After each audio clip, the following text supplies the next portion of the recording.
Oh, I'm live. Yay. Okay, let's just do that. Right. Hi, everyone. Welcome to the first episode of Diaries and Money Mum Chats. I'm going to add our guest in just a second, but I thought I'd quickly just explain what the whole Diaries and Money Mum Chats is going to be. Essentially, each episode, I'm just going to be chatting with someone, whether it's going to be about general mum life kind of chats, whether it's going to be about something money related, money saving, money making, or it could be someone who is running a business. They're going to tell you a bit more about their business, why they've chosen to run that business, what started it, and why they're so passionate about it. And I've got a few guests coming up who are so passionate about what they do that I think is going to be really interesting for you to kind of learn a bit more about that. But rather than just me ramble, I'm going to bring on today's guest. I hope I pressed the button right. Yay! Hello! Hi! I haven't used StreamYard before, so I'm just a bit like, I hope I'm getting this right. But I'm sure it'll be fine. It seems to be okay. Looks all right from my perspective. That's good. Okay, so today's guest is Sophie. Sophie happens to actually be my cousin, so I think we know each other pretty well, right? Yeah. But I think for me, that's why I asked you to be a guest, Sophie, because I know who you are as like a person. I've grown up with you. Yeah. We grew up together really, really well, but I don't really know you as a mum, because I think with COVID, even more so, we haven't actually had that much time together since you've been a mum. Here's Emily poking her head. Yeah, Phoebe's trying as well, but she presses on the button. Yeah, I don't really feel like I know much about you, like the mum side of you. So I thought it'd be really interesting to chat a little bit about that and just kind of ask you a few questions. But before we get into that, I've got 7 questions which I'm going to ask every single guest just to kind of get to know them a little bit. So it's a either or question. You just need to, like, the first thing that pops in your head.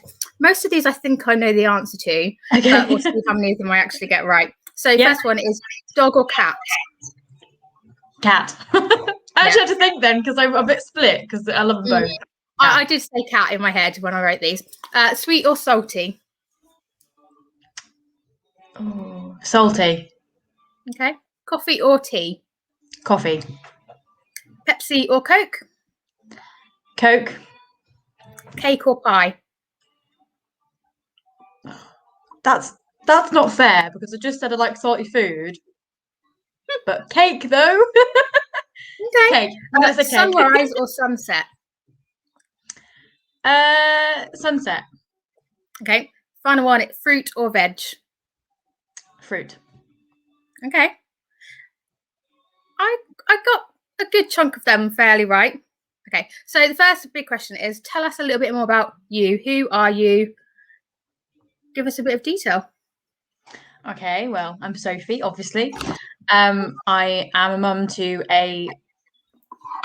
must be 18 years now. 17 months? I was trying to figure that out the other day. Is it about 17 and a half, something like that? Yeah. Oh, I don't know. How bad am I? I don't even know. Roughly 18 months. I'm going to say 18 months. Yeah. Yeah, 18-month-old. She's wild, as you can probably guess an 18-month-old is. Yeah, I work on an army base as a cleaner. Nothing exciting. But it gets me the money that I need to do the extra bits that I need for the family and that. So that's that.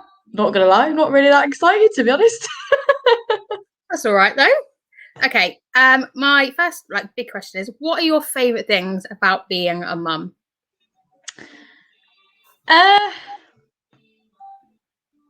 The sense of being needed. Somebody who needs you more than anything in the world. That's probably the best feeling that you can get. Somebody that literally would not be able to live without you, and that's just so nice. Cool. Okay. That's probably the main one. Yeah. What would you say the hardest thing then would be? The hardest thing, well, as you know, it obviously came as a bit of a surprise to us all, so it wasn't really expected. And obviously, me and Andrew had other things planned for our lives. But yeah, that's probably the hardest thing, is realizing that now our goals and dreams might be set back a little bit. But that's okay. It's just, it was hard at the beginning, because obviously you've realized that, oh, okay, it's it's kind of like it's hard to explain to people, isn't it? It's kind of like a grieving period where you're thinking, oh God, everything that I wanted to do was lost. But then you come out the other end and you think, oh well, actually no, it just means that there's a third person that's just going to come along with you on that journey. So you kind of just have to reassess your goals and aims a little bit, don't you? Like it's not a bad sign, but then you kind of think, actually, right, no, now I've got to change that a little bit to make it more accessible for all of us. And yeah, I agree with you. And that was exactly the same when she came along. You kind of just have to rethink your journey a little bit, don't you? Yeah. But the first year, that's why I sort of understand what baby blues is. It's the fact that you love them so much and you don't blame them at all. It's got nothing to do with them, but you still miss the things that you've lost in having to, do you know what I mean? It's just, but everyone feels the same, I believe, like when you give up stuff that you really wanted to do, but in time it would just come in a different way. So I think sometimes it's the silly things, isn't it, that you don't always realize that you've kind of had to change. Like, I can't even think of anything off the top of my head because obviously it's been a long time since Emily was that little, but just having to like pack your bag differently when you go out, or having to think about where you're going. Like, actually, no, I can't go there because I can't get a buggy in there, or the little things that people don't always realize until it actually happens. You just think, well, I would just go to wherever, and I'm like, actually, I can't just do that or just do this. And that makes sense though. Okay. What is one thing you wish someone had told you before Phoebe was born, like about parenting in general? Something you wish someone had said to you beforehand? Well, as you could probably guess, I had it all. You get like everybody's advice. This is how I did it, and this is how you should do it. This is what I would do.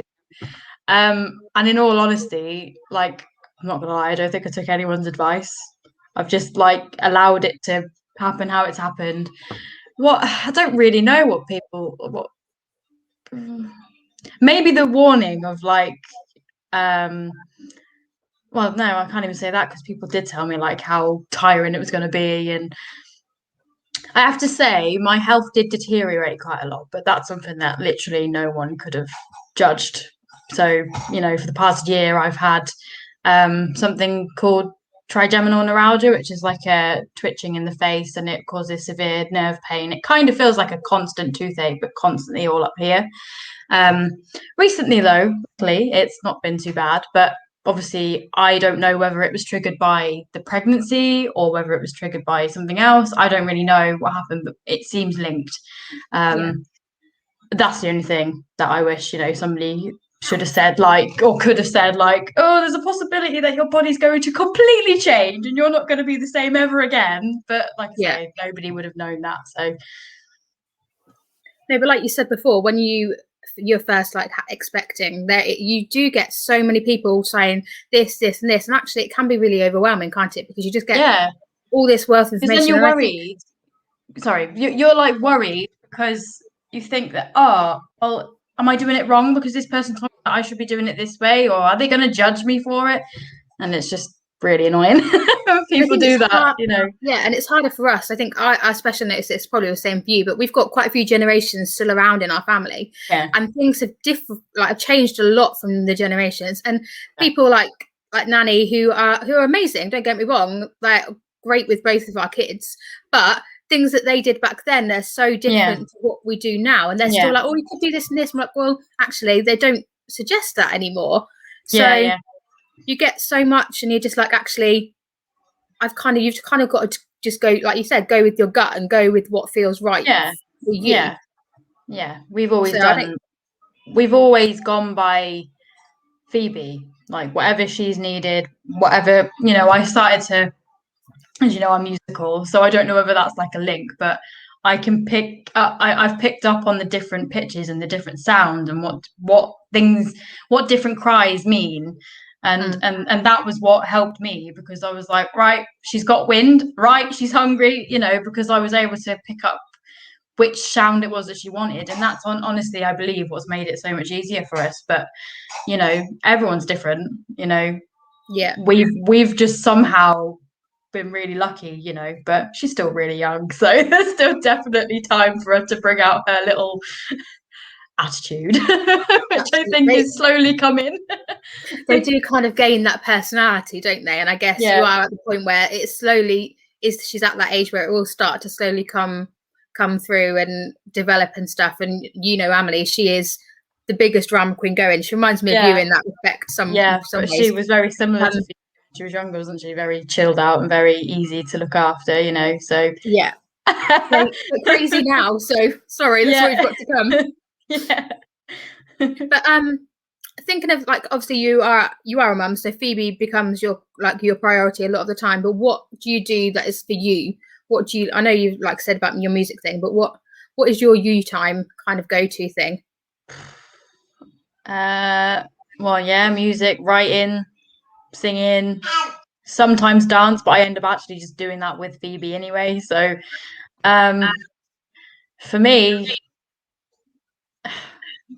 yeah, that really, and sometimes sit there and put my makeup on or whatever. Just those little things that, you know, if she gives me 5 minutes, I'm just like, oh, quick, quick, go get some makeup on, or go put some clothes on, rather than wearing my pajamas all day long.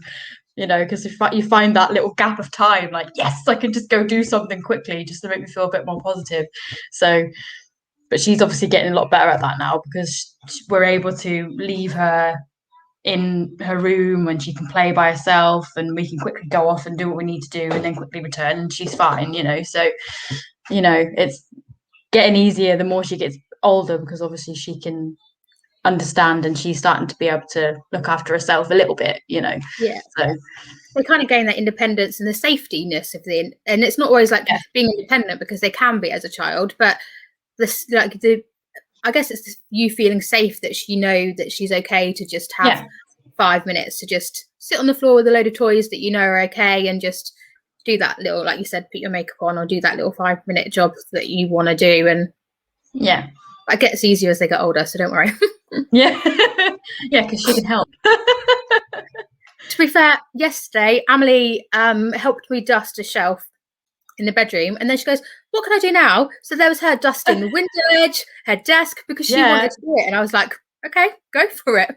No word of a lie, I'm pretty sure that Phoebe's got OCD, so it's probably going to could be a problem, but it could also be amazing. I guess it depends on how extreme it gets to, doesn't it? And kind of well, at the minute it's the simple things, you know. If I had a strand of hair on my face and she notices, she'll come and push it out my face, or if she's got like toys that have to go together, if you break them up, she goes crazy and she's like, no, they belong together. You know, like Winnie the Pooh and Tigger, she knows that because I've always set them up together, they always go together.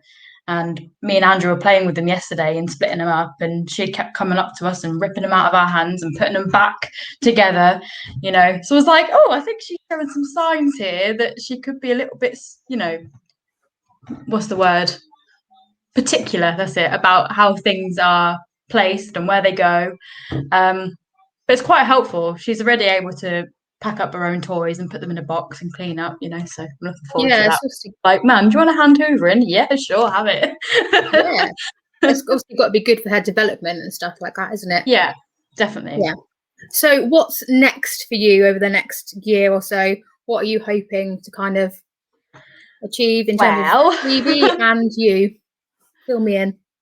Well, for Phoebe, obviously, just keep her growing and, you know, developing as much as possible. Hopefully, maybe nursery by the end of the year.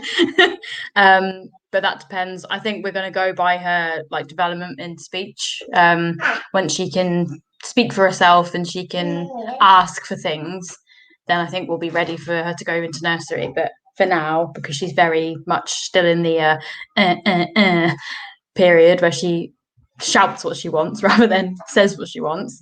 So that should hopefully be by the end of the year. And for me, like I say, I'm just trying to write loads of music. I'm currently sort of learning piano. It's been a while, you know. I've always wanted to do it, but I've just never had the patience. But I need to, because I need to be able to make my own music. So you know, because it's quite hard to find musicians that, you know, want to help. So I've discovered that it's one of those things that I'm going to have to try and achieve by myself. Thank you. Sorry, I'm just getting loads of toys now. But yeah, hopefully, there you go. No, okay. Yeah, so hopefully by the end of the year, I should hopefully have at least one song done. And what's the other thing? Oh yeah, I'm trying to like do YouTube, but I don't know how it's going. I don't even know if I'm doing well at it. I'm just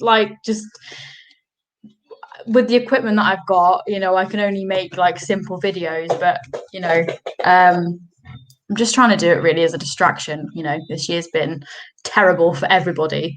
And I'm doing it personally for myself to distract myself because I find it fun and I get to, you know, express myself.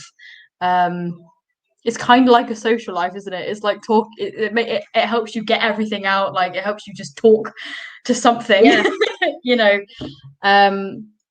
And yeah, that's something that I hope would get a little bit better by the end of the year. You know, maybe do a bit better with that. Hopefully, better. And I will pop your YouTube link down in the script, or like in the comments bit. I keep saying descriptions because I'm so used to saying that for YouTube. It'll be in the comments. So I will pop Sophie's YouTube channel in there and her Instagram, so you can go and follow her over on there. But thank you for joining me on my first like proper episode of Diaries of Money. That's okay. You know when you're thinking like I've got to pick a right person for my first episode, and I was like, no, it's gonna be Soph because I just like I know we can chat. Yeah. But yeah, so thank you so much for joining me. All those links will be down below, and look out for the next Diaries of Money Mum chats next week. I will pop a little photo advert up for and let you know who my guest is going to be. It's going to be a good one. So thank you for joining me, and we'll see you all soon. Bye. Okay, bye.